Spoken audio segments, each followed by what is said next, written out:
Chapter 5 Needle Guns and Neighbors Bigman felt fully confident of Lucky's ability to handle any overgrown mass of beef, and though he felt a sharp anger at the unsympathetic crowd, he felt no fear. Summers had approached the lip of the corridor, and so had another, a gangling, dark-complexioned fellow who barked out events as they occurred in a raucous voice, as though it were a flight polo game on the Subeatrix. There were cheers when Armand first slammed Lucky against the corridor wall. Bigman discounted those with contempt. Of course, that shouting fool would try to make it look good for his own side. Wait till Lucky got the feel of the A-grab technique. He would cut that Armand guy into ribbons. Bigman was sure of it. But then when the dark fellow yelled, "Armand has him now in a headlock. He's maneuvering for a second fall. Feet against the wall, retract and extend. There's the crash! A beauty!" Bigman felt the beginnings of uneasiness. He edged close to the corridor himself. No one paid any attention to him. It was one advantage of his small size. People who didn't know him tended to discount him as a possible danger, to ignore him. Bigman looked down and saw Lucky pushing away from the wall. Armand drifted nearby, waiting. "Lucky!" he yelled shrilly. "Stay away!" His cry was lost in the hubbub, but the dark man's voice, as it was lowered in a conversational aside toward Summers, was not. Bigman caught it. The dark man said, "Give the snoot more power, Red. There won't be any excitement." And Summers growled in response, "I don't want excitement. I want Armand to finish the job." Bigman didn't get the significance of the short exchange for a moment, but only for a moment. Then his eyes darted sharply in the direction of Red Summers, whose hands, held closely against his chest, were manipulating some small object Bigman could not identify. "Sands of Mars!" Bigman cried breathlessly. He sprang back. "You, Summers, you foul-fighting cobber!" This was another one of those times when Bigman was glad he carried a needle gun, even in the face of Lucky's disapproval. Lucky considered it an unreliable weapon, as it was too hard to focus accurately. But Bigman would sooner doubt the fact that he was as tall as any 6-footer as doubt his own skill. When Summers didn't turn at Bigman's shout, Bigman clenched his fist about the weapon, of which only half-inch of snout, narrowing to needle-point, showed between the second and third fingers of his right hand, and squeezed just tightly enough to activate it. Simultaneously there was a flash of light 6 inches in front of Summers' nose, and a slight pop. It was not very impressive. Only air molecules were being ionized, and Summers jumped, however, and panic, transmitted by the V-Rogue, rose sharply. "Everybody!" called Bigman. "Freeze! Freeze! You split-head, underlip miseries!" Another needle gun discharge popped into the air, this time over Summers' head where all could see it plainly. Few people might have handled needle guns, which were expensive and hard to get licenses for, but everyone knew what a needle gun discharge looked like, if only from sub-etheric programs, and everyone knew the damage it could do. It was as though 50 men had stopped breathing. Bigman was bathed in the cold drizzle of human fear from 50 frightened men. He backed against the wall. He said, "Now listen, all of you. How many of you know that this cobble Summers is gimmicking my friend's aircraft controls? This fight is fixed!" Summers said desperately, through clenched teeth, "You're wrong. You're wrong. Am I? You're a brave man, Summers, but when you've got 50 against 2, let's see you stay brave against a needle gun. They're hard to aim, of course, and I might miss." He clenched his fist again, and this time the pop of the discharge was sharply ear-splitting, and the flash dazzled all the spectators. But Bigman, who, of them all, was the only one who knew exactly when to close his eyes for a moment. Summers emitted a strangled yell. He was untouched, except that the top button of his shirt was gone. Bigman said, "Nice aiming, if I do say so myself, but I suppose having a run of luck's too much to ask. I'd advise you not to move, Summers. Pretend you're stone, you cobber, 'cause if you do move, I'll miss, and feeling a chunk of your skin will hurt you worse than just losing a button." Summers closed his eyes. His forehead was glistening with perspiration. Bigman calculated the distance and clenched twice. Pow! Smack! 2 more buttons gone. Sands of Mars, my lucky day! Isn't it nice that you've arranged to have no one come around to interfere? Well, one more for the road. And this time Summers yelled in agony. There was a rent in the shirt, and reddened skin showed. "Aw," said Bigman, "not on the nose. But I'm rattled, and I'll probably miss the next by 2 inches. Unless you're ready to say something, Summers." "All right!" yelled the other. "I've fixed it." Bigman said mildly, "Your man was heavier, your man had experience, and still you couldn't leave it a fair fight. You don't take any chances, do you? Drop what you're holding. Don't the rest of you move, though. From here on in, it's a fair fight in the corridor. No one's moving until someone climbs out of the corridor." He paused and glared as his fist with the needle gun moved slowly from side to side. "But if it's your ball of crystal that comes back, I'll just be a bit disappointed. And when I'm disappointed, there's no telling what I'll do. I might be disappointed and mad enough to fire this needle gun into the crowd.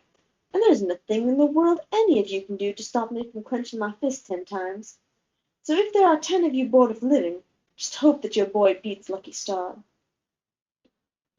Bigman waited there desperately, his right hand holding the needle gun, his left arm crooked over the V-frog in its container. He longed to order Summers to bring the 2 men back to end the fight, but he dared not risk Lucky's anger. He knew Lucky well enough to know that the fight couldn't be allowed to end by default on Lucky's side. A figure whizzed past the line of sight, then another. There was a crash of a body hitting a wall, then a second and a third, then silence. A figure drifted back, with a second gripped firmly by one ankle. The person in control came lightly out into the corridor. The person being held followed, and dropped like a sack of sand. Bigman let out a shout. The man standing was Lucky. His cheek was bruised and he limped, but it was Armand who was unconscious. They brought Armand back to consciousness with some difficulty. He had a lump on his skull resembling a small grapefruit, and one eye had swollen closed.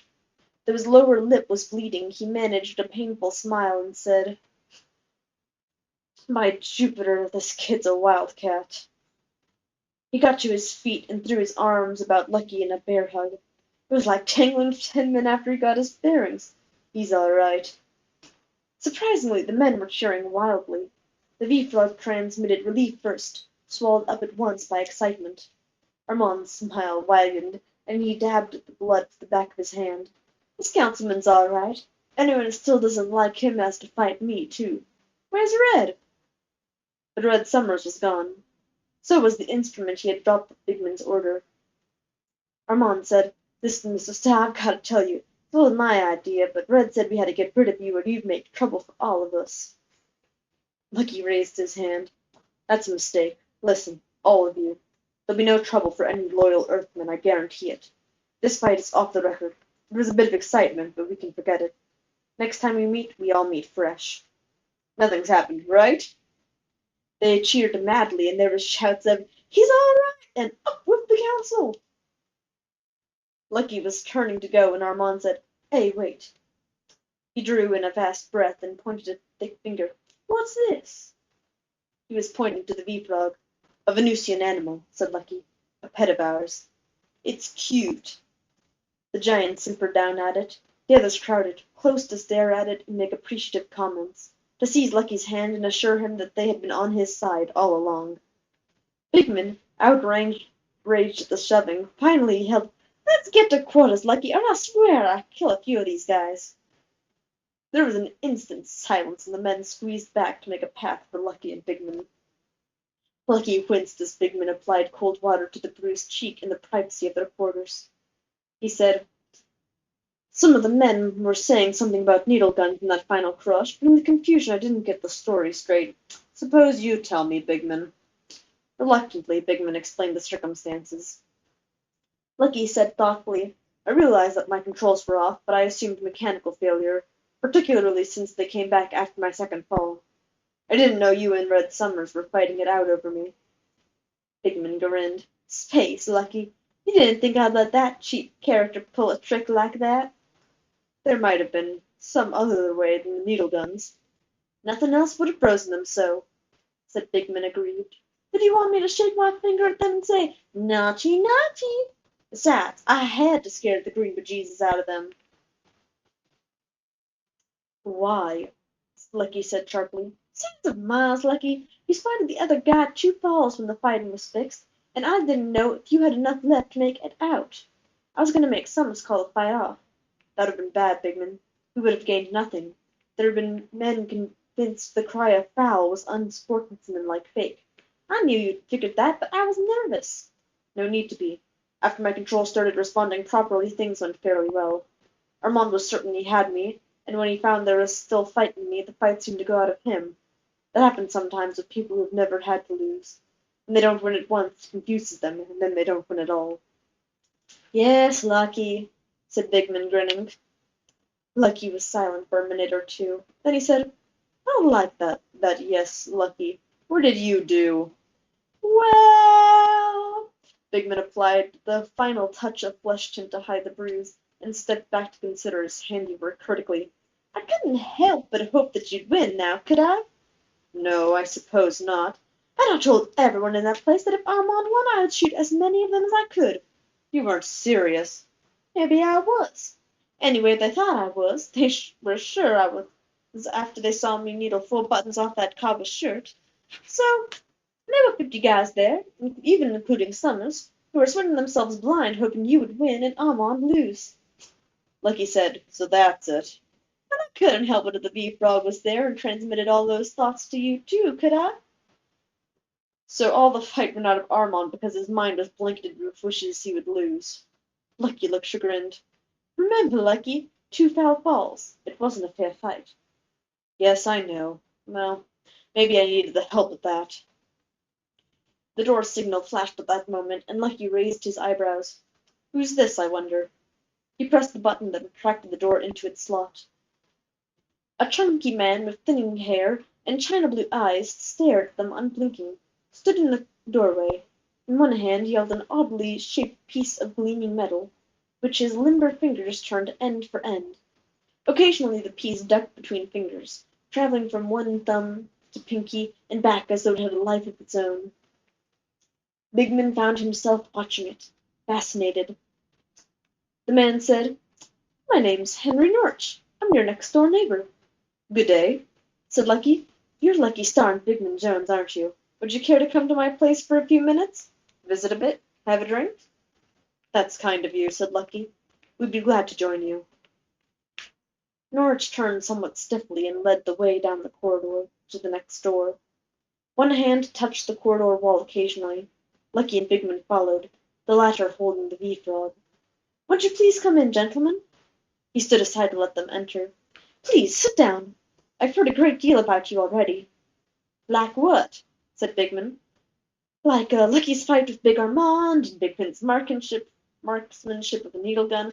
It's all over the place. I doubt there's anyone on Jupiter 9 who wouldn't hear of it by morning. It's one of the reasons I asked you in. I wanted to talk to you about it. He poured a reddish liquor carefully into 2 small glasses and offered them. For a moment Lucky put his hand some 3 inches to one side of the glass, waited without result, then reached over and took it from Norwich's hand. Lucky put the drink to one side. What's that on your work table? Said Bigman. Norwich's room, in addition to the usual furnishings, had something that looked like a work table running the length of one wall with a bench before it. On the work table was a series of metal gimmicks spread out loosely, and in the center was an odd structure, 6 inches high and very uneven in outline. This thing? Norwich's hand slid delicately along the surface of the table and came to rest in the structure. It's a 3D. A what? A 3-dimensional jigsaw. The Japanese had them for thousands of years. They never caught on elsewhere. They're puzzles, made up of a number of pieces that fit together to form some sort of structure. This one, for instance, would be a model of an aircraft generator when it's finished. I designed and made this puzzle myself. He lifted the piece of metal he was holding and placed it carefully in a little slot in the structure. The piece slid in smoothly and held in place. Now, you take another piece. His left hand moved gently over the structure, while his right felt among the loose pieces, came up with one and moved it into place.